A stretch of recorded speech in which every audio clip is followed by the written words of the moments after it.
Hey guys, I got this used BRS Alpha Beast a couple months ago. I'm at least its third owner. It's kind of beat up. There's some play in it. Some of the hardware doesn't match. So I thought I'd work on my finishing skills, as well as experiment a little bit, like with anodizing. So let's take it apart. Ew.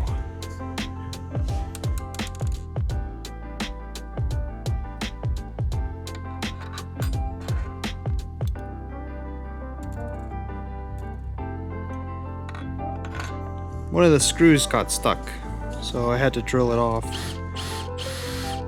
Here's what we're left with. You can see it's scratched up where the blade rubbed on the handle. Which means now it's time for my least favorite thing. Sanding.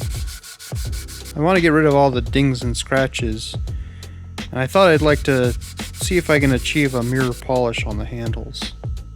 There's a lot of different geometry and features to these handles. I got some different bits from my flex shaft to try to get to the harder to reach areas. I was hoping I could even maybe do the entire handle quickly with these rotary bits, but I don't think I was really able to achieve a very uniform finish with them. You can see it's kind of splotchy. So no shortcuts. I stopped being lazy and I taped some sandpaper down and started sanding. I switched directions 90 degrees to make sure I can sand away all the scratches from the last grit I used. I still have to use some of the bits for the harder to reach areas. The part where the screws were was especially difficult. I didn't ever achieve a very great finish with them. I really like these little plastic sandpaper belt holder things. It has a pointy flat end and a round end so you can get into different areas effectively. I tried to group similar grits of the bits and sandpaper together because if I do all the sanding with the paper and then slip with a rotary tool, it messes up my work. I went all the way from 60 grit so I could get out the big dents and scratches through to 5000 grit before using a cloth wheel and polishing compound too. Wasn't perfect, but eventually just have to move on. There's still the blades to do as well, which has its own challenges. I start by pressing out the pins. I thought I'd try to remove this rough texture on the spine of the blade, likely from when it was originally water jet cut or something.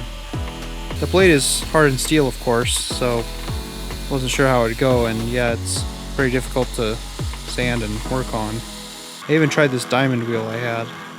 Seemed marginally better, but it would still take a lot of time to get what I want. And I started feeling like I was just adding some scratches that I'd never be able to remove. So I decided to do something drastic. Anneal the blade. I got a heat treat oven earlier this year, but I've not yet used it. I found out what kind of steel the blade is made out of, and looked up the recommended process for annealing the steel. I wrapped the blade in stainless foil to reduce how much oxygen is able to get into the blade. I set it to heat up as quick as it can to 1650 degrees. Then hold it for 2 hours. Then cool down to 1200 degrees at a rate of -25 degrees an hour. After that, it says it's safe to just let it acclimate to room temperature. So I opened the door after a bit. After several hours, it was safe to touch and I could remove it from its foil pouch. I hope I sealed the pouch enough. It is softened, but I feel like it still might be more difficult to work with than the handles were. At some point I just had to take a break from sanding. If you haven't seen my videos before, I'm trying to make Balisong scissors.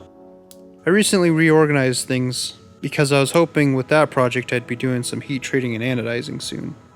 If I know one thing about anodizing, it's that you want your parts to be super clean. So I got this fairly inexpensive ultrasonic cleaner. I wash them a little by hand in Simple Green, and then I put them in a plastic bin in the tank. The tank's 50-50 Simple Green and water. I put it in the bin because I want to reduce how much grime and grit gets into the machine itself. After running them for a few minutes in the cleaner, I also dunked them in hot acid. This is multi-etch, which is apparently a lot safer and maybe even better than other options. The anodizing part is pretty simple. I'm using a probably way oversized piece of stainless on the negative side, and the parts on the positive side. In between them is water with an electrolyte dissolved into it. I started by going just 10 volts at a time to see the different colors.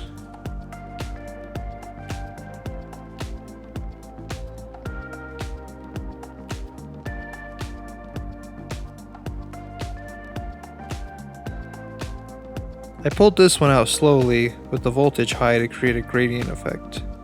The color is determined by how thick of an oxide layer forms on the metal. By pulling it out, there isn't enough time for the layer to grow to full thickness. Gradient one definitely came out the best. I had trouble with the higher voltage colors. When I put them in the ultrasonic cleaner, I didn't realize how long it would take for the water to heat up. So I feel like I stained the handles with the simple green, and it affected both the acid and the anodizing. I think that's why I have these strange blotches of gold and pink. I put them in the acid to try again. Unfortunately, removing the anodization also removes the shiny appearance. I was sick of sanding and I wasn't sure how much more experimenting I was going to do, so I tried leaving it as it is. I wanted to do some 2 or 3 tone gradients, but I wasn't very successful. It's definitely easier to get it to look nice if you're doing 2 colors that are close together, voltage wise. The color still looks nice, but not quite as much as when they're shiny. I decided to try again. I threw them in acid, and then I tried buffing them with the hope that they were still relatively smooth. It wasn't as good as I liked, so I decided to just go with a Scotch-Brite finish so that it'd be shiny, but easier to get consistent looking. This time I tried going for colors closer together. I dunked the handles entirely in, on a lower voltage to get a consistent base color before I do the gradient. I watched a really good tutorial by Dylan Kowalski. I splashed nail polish all over the handles. Then, I upped the voltage to overwrite the colors I had before.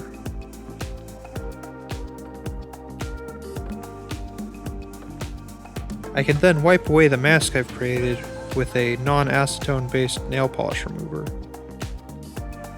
I also anodized the spacers at 10 volts because I kept accidentally overshooting that color. Alright, now I have to get back to the blades. I got these sandpaper tubes because I was looking for something more aggressive to use with my flex shaft.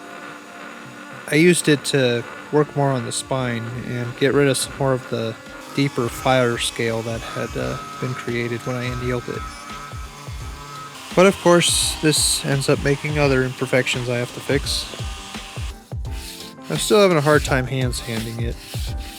I even tried using sharpening stones to make sanding the bevel easier, but it's just too fine to start with. But it made me realize I should stop being lazy and do something similar. I double-sided taped a block of aluminum to the table, and then double-sided taped some sandpaper to that. This made doing the bevel easy, but then I started screwing it up when I went to sand the rest of the blade. So this time I really stopped being lazy. I went through all of the grits, but switching back and forth between sanding the bevel on the block and then taping the blade to a different block and then sanding the flat parts of the blade at the same grit. It used more tape, but it went a lot better this way. I should have taped the handles to a block too. I don't know if it's because the pressure's more even or what, but it seems like it makes sanding way faster. I probably could have taped them all to one block and did them all at the same time. And it's also, of course, easier to hold on to. I still end up sanding bits of my fingers trying to sand the bevel though. Unfortunately, once I had reached the polishing step, I realized I made a mistake. I wasn't really able to switch directions when sanding the bevel. This means it was a lot harder to tell when I removed all the scratches from a previous grit. So only once I had reached a mirror finished, I had realized that there were some sanding marks that were left from an earlier grit, and they couldn't be polished away. I was ready to be done with sanding, so I decided to just go ahead and use Scotch-Brite on the blade too. I had one last crazy idea that might screw up the finish anyway. With this Balisong, all it took is slight pressure or momentum to make the handles touch. With the now annealed blades, I thought I would try replacing the pins with slightly larger ones to fix this problem. I placed the handles in position, and then used different gauge pins to find a size I thought would be good.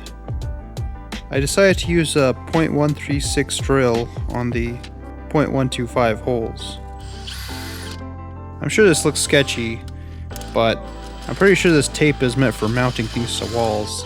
I nearly damaged the blade trying to stick it and unstick it while I was sanding, so I was pretty confident that just drilling a few thou off of the walls of a hole wouldn't cause it to spin around or anything. But maybe don't try this at home. And of course it drilled a little oversized, but I thought it'd be okay. I made some new pins on the lathe. And it turns out I need to make bigger ones. I should have just drilled them in the mill to get a cleaner hole. So I made some more.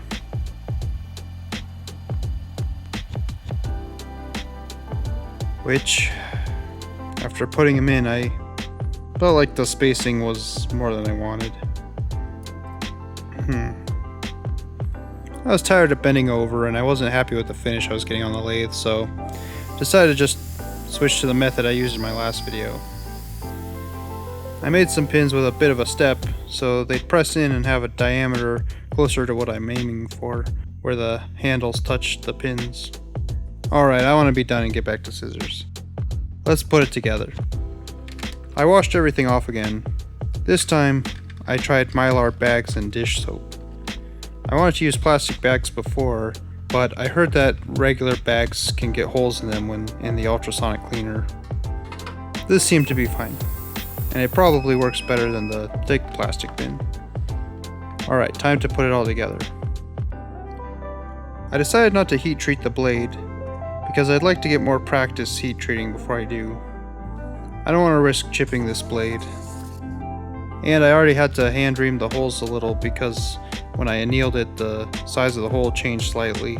I'm not sure what will happen once I harden it, and I don't want to have to try to make adjustments when it's hardened. I'll be using this more as a trainer than a cutting tool, so the blade doesn't really matter anyway. Uh-oh. Oh.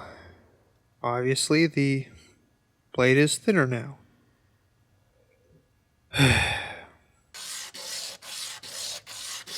And now it's good. Until I realized I had the handle on backwards and had to quickly swap it over before the Loctite dried. But I'm pretty happy with how it came out.